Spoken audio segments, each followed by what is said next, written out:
Hoy, en UFC Conectado, Austin Vanderford revela el vínculo inquebrantable que lo ayudó a prepararse para la UFC. Brandon Royval recuerda su debut en Día Uno. Y Jake Matthews revela el secreto detrás de su nuevo enfoque dentro del octágono. Hola y bienvenidos a UFC Conectado. El peso welter de la UFC, Austin Vanderford, comenzó su trayectoria a los 6 años desarrollando sus habilidades de lucha en el pueblo de Ninilchik, Alaska, mientras soñaba con competir en el mayor escenario de las artes marciales mixtas. En el camino, encontró más que éxito. Descubrió una pasión compartida por el deporte con la superestrella de la UFC, Paige VanZant. En esta edición de Irrompible, nos adentramos en el viaje que preparó a Austin para los reflectores del octágono.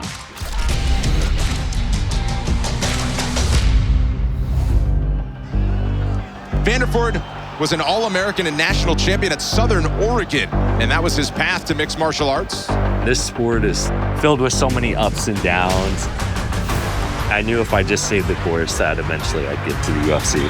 Fight fans know him well, though. Of course, married to UFC veteran and combat sports superstar Paige VanZant.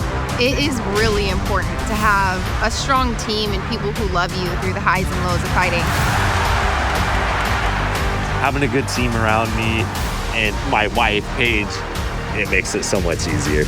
Together, we're taking on every opportunity that is in front of us. I started wrestling at the age of 6. I still remember to this day my dad asking me like, hey, do you want to get into wrestling? The first thing I asked him was, well, can you punch and kick? I went on, wrestled, won a couple of state championships in Alaska in high school. I took a late opportunity to go wrestle in college and eventually won a national title. I go back and keep training and hopefully get into some MMA. My first amateur fight was an Indian casino in Oregon, and I ended up finishing him in like a minute. And that kind of propelled me on.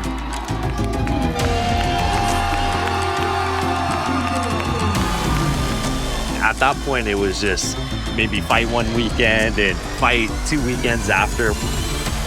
I really wanted to fast track and get going. To get in the hotel or like to get up the elevator. Paige and I met in 2017 at Gracie Baja in Portland, Oregon.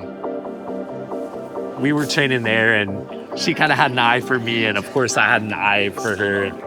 It's so cliche, but it was love at first sight. She was already a star in the UFC and in the women's division. Oh my! She rocked her! It was surreal seeing her on TV, and I'm just coming from this small little village in Alaska and never really experienced much stuff like this. My mom was a big fan of her, and she would call me like, Austin, I think you're training at the same gym as Paige VanZant. I'm like, yeah. Then the next day I'd call my mom like, yeah, Mom, remember, Paige, I'm actually going to take her on a date tomorrow. And none of my family could believe it. It was kind of unbelievable. As soon as we started dating, she had a fight maybe a few months after, and I immediately was in her corner. 12-gauge Paige VanZant, the former strawweight, who has not fought since December of 2016. And at 125 pounds, she says she feels as athletic and as capable as ever. He's been in my corner since I met him. I couldn't imagine fighting without him there. Being married to someone who is also in a combat sport, we both understand what each other's going through. Oh! We have such a unique dynamic. Just to be able to share our love and support for each other, how we're able to balance a really healthy relationship on top of being professional athletes. I knew eventually I'd get there, and I could just see all the opportunities she was getting and everything that came with being under the UFC umbrella. And it was something that I wanted.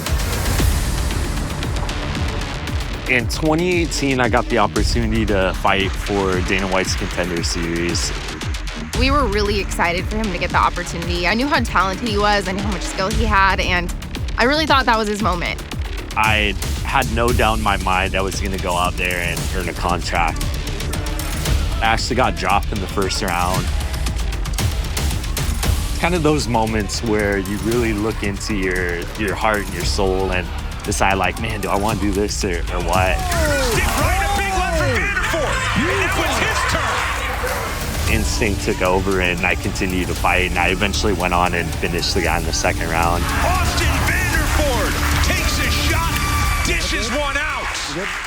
After I got the finish, I was like, man, it's over. I'm in the UFC now. And when it came time to read the contracts off, I didn't get called. I actually am thankful for that because I got to really face some adversity and come to some crossroads where it's like, man, do I want to keep doing this? Am I built for this? And it made me really look down into my soul and decide like, yeah, this is what I want to do. Fast forward, and that same year, Paige and I got married. I took a fight a week after our wedding, and I went out and knocked the guy out in the first round. But I still never really lost track. My goal was always to be in the UFC. I made little pit stops along the way. My UFC debut came about on really short notice. I was just excited. I was ready. I felt like all my dreams had came true. Warming up in the back and seeing her is something that is really important for me. I feel like my experience in the UFC gained some insight for him. When he made the walk for his UFC debut, it didn't feel unfamiliar. Standing under the lights in the tunnel right before you make the walk, it's so much different than anything I ever experienced. Everyone's there to watch this show. It's an empowering feeling. Big life moment for Austin Vanderford as he makes his first walk to the UFC. Fight fans know him well, though. Of course, married to UFC veteran and combat sports superstar Paige VanZant. It was just excitement to be under the lights and hear my name called. It was exactly what I had envisioned and dreamt of. Austin's best skill set, shall we say, is the wrestling. That's what he's known for. That's what brought him here in the first place. There's the first takedown. He's gonna try to get up, be ready for it. The first round started and it went exactly how I envisioned it going. Suffocating on the ground, and now he swings into a great position. Oh, he readjusts, and now he's close to the finish. 30 seconds! I almost got a finish in the first round. I felt like if I had 10 more seconds, I was there. So we went into the second round and kind of the same exact thing, got a takedown and got him in a position where he wasn't gonna get out of, and I just started landing strikes. That'll do it! Welcome to the UFC, Austin Vanderford. What a journey it's been, and what a show he puts on in Seattle.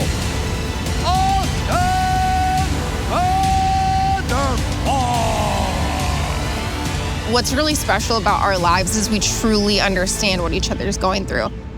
He understands every single piece of that and is able to just guide me through a lot of my life. What do you get more nervous for, this or fighting? Fighting. Oh, okay. Yeah, this. You don't get nervous? The first couple I did. Yeah. But it was more so like seeing how you would react taking a slap, and now Yeah. I just have so much confidence. Like, you just have a brick chin, so. Yeah. I think there's a really good chance that she goes to sleep. I have definitely adapted to the opportunities that have come my way. I really like to take things on that excite me and get me excited for the next step. Power Slap's my next venture.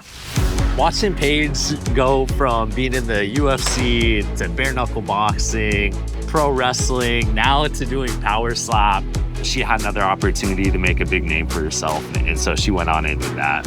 A familiar face, 12-gauge Paige VanZant, just 30 years old, had a good career in the UFC, went on Dancing with the Stars, finished second. Her husband, Austin Vanderford, recently won in his UFC debut, and she is now 2 matches into her Power Slap career. She loves to perform. She loves being under the lights, and I feel like she really gets to showcase her personality in Power Slap. In the past, in her MMA career, she broke her arm several times. She didn't want to slap with the right hand because it might re-break. This time she's like, hold on, I'm right hand dominant. I'm way stronger with my right hand. Why wouldn't I throw my slap with my right? That's what we're gonna see tonight. 12-gauge Paige VanZant. I love seeing her smile and the feeling of victory. Animal. Let's go again.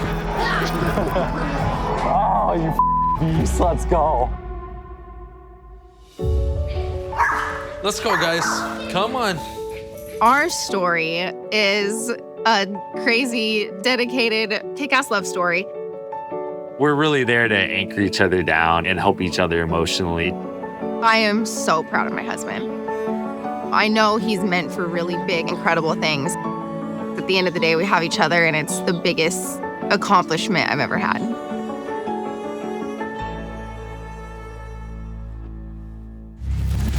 Una pareja hecha en el octágono con un brillante futuro por delante. Llegó la hora de hacer una pausa, pero al regreso, Royval recuerda su debut en la UFC en el Día Uno. Y más adelante, Jake Matthews revela el secreto detrás de su nuevo enfoque dentro del octágono.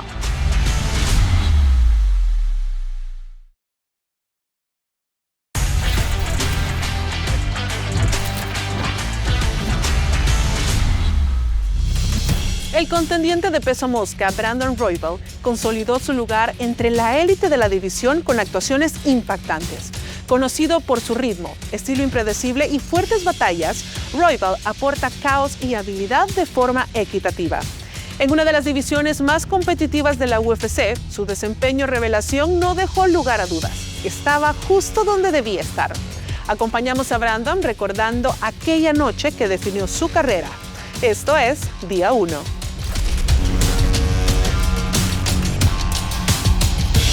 This is a good kid, Royval. He's very crafty. He is not afraid of anything. You know it's going to be all action.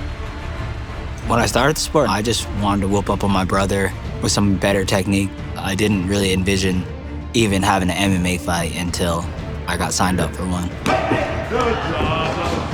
I just remember thinking, I don't ever want to give this up. Royval's specialties here. Can he find a finish in the first round? This fight is over. Royval. I'm going to try my hardest. I'm going to try to get to the UFC. What a submission win for Royval. Going into the UFC, I just won the LFA title. LFA flyweight strap. Royval comes out firing. Oh! Williams got his leg. Those long legs of Royval. He got it. He got it. Over and out. By tap out due to armbar and new LFA flyweight world champion, Royval. I was so locked in after I won the LFA belt, and I was so sure that I could have been a call up to the UFC. So I never let myself get out of shape, so I knew I could make it on a short notice. My manager FaceTimed me, and you get a FaceTime, it's usually a good call. I immediately opened it. He was smiling, I was smiling. I was like, who is it? And he goes, Tim Elliott. And he's like, when is it? And he was like, next week. And I was like, perfect, I'll be ready. Live inside the UFC Apex, it's UFC Fight Night. Good evening, fight fans. Happy to be with you, Octagon side. I had a week to prepare. The game plan was just to go out there and give him hell the whole entire fight. UFC matchmakers have had their eye on this kid, and he gets the Octagon stage here tonight. I remember walking out there and I was like, I'm gonna give it my all. I'm gonna try and to win this fight with everything I have, but I thought so highly of Tim Elliott. He understands that he's the veteran and he's the guy that's supposed to win this fight. Just super awkward style. He's gonna push the pace, he's gonna bring it, and if we're just being 100% honest, I felt like that was my fight to lose, but it was my end to the UFC. He was like dancing across the ring, he looked so comfortable.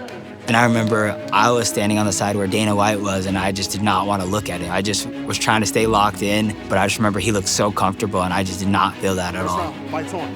First of 3 possible rounds at 125 pounds. No glove touch. The first round, I feel like I had good moments. Oh, what a shot! But I feel like I was getting dominated. Tim's doing a good job of just manipulating the body leverage of Royval. But in the middle of the first round, I could hear him breathing, and I'm like, he is wasting way too much energy, and he has way too high of an output. Tim is looking really tight here, though. Very labored in his movement. I remember I went for the armbar, and I'm like, oh, he had zero defense for that. I feel like if I would have had another 10 seconds, that fight would have been over. Short time here for Royval, who ends in a dominant position. Second round coming up. I knew after that first round that the fight was gonna get significantly easier. That was one of the few moments in my career where I've walked back in the corner and I knew I was gonna win that fight. That first round was a high pace, but I knew he wouldn't be able to have much after that. Fights on. Yeah, the second round, it came out him pushing the pace pretty heavily too. Tim Elliott's pace is fast, man. Non-stop, in your face. He jumped a guillotine. He gets on top, but he's got to watch his neck. But he went for it in a position that I knew I could hold on to and mount him. And I could hear my corner, they're like, fight the hands, fight the hands. No, like I have him in such a good position. They couldn't see where his feet were at. I knew the moment that he was giving up on the choke, which he wasn't going to be able to get it, that I was going to end up in a mounted position. And the moment he let go, I stepped right into mount. He bucked me off, and I was able to try to take his back. He rolled through, and then I went back into like a mounted type of triangle. Arm triangle, arm triangle. Oh, look at this, and that's deep. Oh, there's a tap from Elliott. Welcome to the UFC, Brandon Royval. I was happy I won the fight, but I was so mad. What's that, man? I was just capitalizing on mistakes he made instead of doing anything good. My coach came over, hugged me, and I smacked his hand. I gave him a hug, and I like walked to him in the head, and he's like, "What are you mad for?" And I just want to fight in the UFC. The moment I found out I got the bonus was so life-changing. I felt like I got a scholarship to be a UFC fighter. I could quit my job, I could dedicate my life to this full-time, and I'm never gonna give this up. As long as I'm fighting, I'm gonna stay in the UFC, and I'm gonna make this happen. El debut de Brandon Royval dejó claro que llegaría al tope de la división hasta retar al campeón por el título de la UFC. Y hacemos otra pausa, pero al regreso, Jake Matthews revela el secreto detrás de su nuevo enfoque dentro del octágono.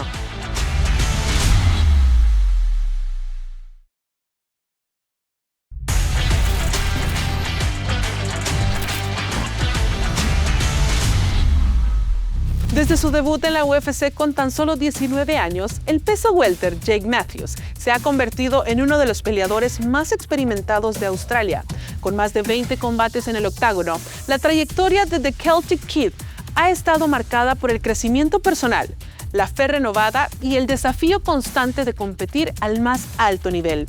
El nativo de Melbourne, Australia, nos dice qué es lo que lo mantiene enfocado.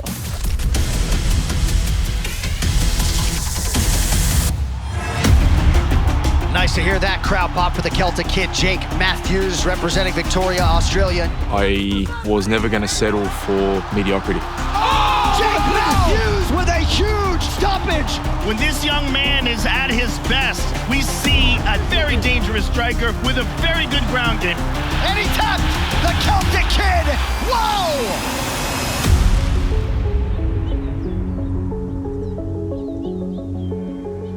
I was born in Melbourne. We call it the Jewel of the North. Grew up playing football. I was always athletic, always tried to get in any sport that I could. During the footy off-season, I wanted to stay fit, so I ended up at a kickboxing gym. They had jiu-jitsu, they had MMA. I was just confident just from being a young, fit, aggressive kid. And 6 months later, I had my first amateur fight. My first amateur fight, I ended up knocking him out with a head kick. Then a few months later, I turned 18 and went away my pro debut. Jake, the Celtic Kid, Matthews. It was for an East Coast title against a guy who was 7-0, the scariest looking guy I've ever fought. Nice leg kick from Fiamata. Threw me around, double-legged me, took me down. Pretty much dominated the first round. I could sense that he was getting tired. There we go. Oh, great reversal there. I just kept wearing away at him and getting a win. He is out. A TKO win there to Jake Matthews. Beat an absolute monster, got a belt strap around my waist. It was one of the best feelings ever. Everything that happened in that fight happened for a reason. If it didn't happen exactly that way, I might not be where I am today. That fight just solidified my career. I had my head screwed on pretty well. I was always seeking out the best training partners, the best coaches, so they always kept me with a level head. From day one, the goal was to make it to the UFC. I could just see ahead in the future and visualising the UFC about one day. During that time, it was just such a far-fetched idea that an Aussie would make it to the UFC. No one believed it, but I believed it all along. I was 19, 2 weeks before my next local fight, I got the call up for UFC Auckland. For the first time in UFC history, the Octagon is in Auckland, New Zealand. Just 19 years old, Jake Celtic Kid Matthews. He's ready to rock. I was very surprised at how composed I was. It was my first stadium fight, first time fighting in an octagon. My debut in Auckland was against Sean Johnson. We knew going in, he was definitely an elite boxer. We wanted to rush in with combinations, close the distance, get him against the fence. Smothering Johnson early. I got him down with a pretty cool takedown. Look at that. Wow. Beautiful Sumagaeshi takedown there. More punishing ground and pound. Flurry of ground and pound. He tried to turn up into me and I ended up locking up a triangle. Right into a triangle, and he gets it! Jake Matthews wins his UFC debut! Jake Matthews is an absolute beast! Got to finish on my UFC debut, which was cool. From Australia, Jake, the Celtic Kid Matthews! I knew I just wanted to get in and have as many fights as possible. Oh! Superman punch. Beautiful. Rear naked choke attempt. Roger's out. No way! Doesn't matter where I fight, who I'm fighting. There's the tap! I just go in, get the job done. But getting to the UFC at 19, I've still got a lot of maturing to do physically. Look at his guillotine. Very tight. Each fight progressively got harder and harder. To the point where my last couple of fights at lightweight were losses. And there's the stoppage. The last fight at lightweight, I actually had partial renal failure. Kidney started shutting down.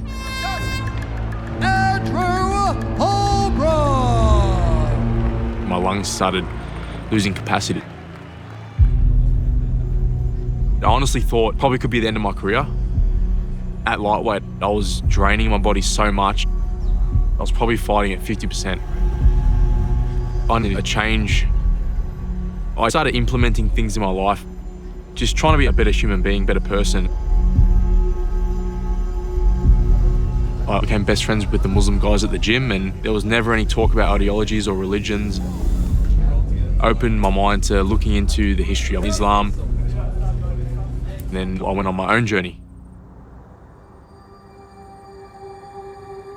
I do believe that everyone needs to find some sort of faith.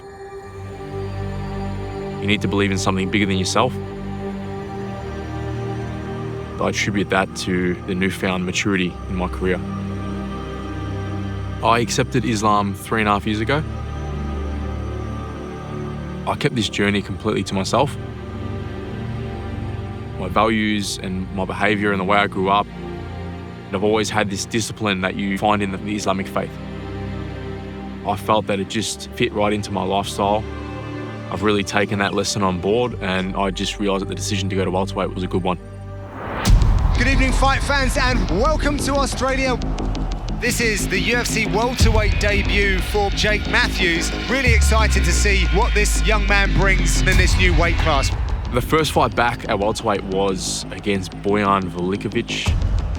He was probably one of the biggest welterweights I've ever fought and ever seen. It was in Sydney. I had the hometown crowd on my side. It was a very close fight. Coming in at welterweight now, I think this is obviously the most natural weight class for him. I just told myself, keep moving, keep pushing through the adversity. We ended up coming out on top, getting the hand raised. Jake Matthews!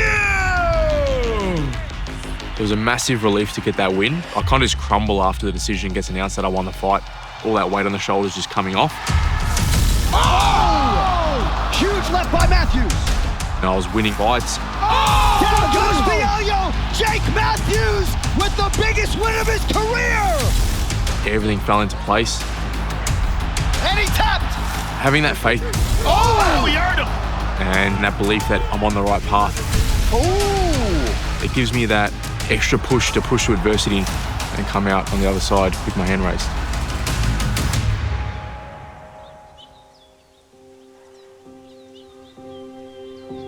What I've learned in my 10 years in the UFC is that if you're after a long, prosperous career, it's going to be a roller coaster. My main goal, I've always put family and my kids at the top of the list. That should be the biggest motivation for any father. If I achieve that, then the belt should come along the way. Is that good? Yeah? Finding my faith raised the barrier of my threshold even higher again, and I'm starting to see the pieces of the puzzle coming together now. I've got so much more to show, and we just need to bring it out on the night. Jake, the Celtic Kid,